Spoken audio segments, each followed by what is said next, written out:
तर पहा 60 लिटर दूध व पाण्याच्या मिश्रणामध्ये दूध व पाण्याचे प्रमाण 3:1 आहे. ते प्रमाण 2:1 करण्यासाठी किती लिटर पाणी मिसळावे लागेल? तर पहा, आता मी काय करत आहे, पहिले दूध आणि पाणी लिहून घेतो.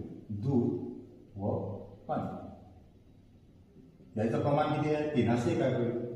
3:1 आहे. किती लिटर आहे? 60 लिटर आहे. हे 60 लिटर म्हणजे मला काय करायचं आहे, 3:1 मध्ये 60 लिटर मांडायचं आहे. तर काय करावं, ह्या दोघांची बेरीज करू.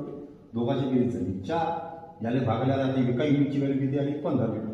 हे 15 लिटर एका युनिटची व्हॅल्यू 3 युनिट म्हणजे किती? तो गुणिले 15. 15 तरी 45 आणि 1 युनिट म्हणजे किती? 15. तर 15 येतो 15 म्हणजे यात किती आहे? 15 लिटर दूध आहे आणि 15 लिटर पाणी आहे. आता काय करावं लागेल? आता मला रेशो काय करायचा आहे? 3:1 चा 2:1 करायचा आहे. म्हणजे ह्याच रेशो काय करायचा आहे? मला आता 2:1 करायचा आहे. आणि त्याला ऍड काय केलं आहे? पाणी ऍड केलं आहे. पाणी ऍड केलं असल्या कारणानं जे दुधाचं प्रमाण, दुधाचं जे व्हॅल्यू आहे 45 लिटर, हे बदलणार आहे का? नाही. बदल कोणाची? पाण्याची. म्हणजे पाणी सेट केलं आहे फक्त. हे 45 तसंच आहे.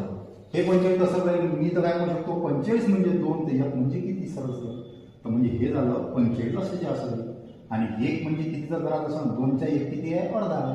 तो 45च्या अर्धी किती होईल? 22.5 होईल. आता 22.5 15 कितीने जास्त आहे?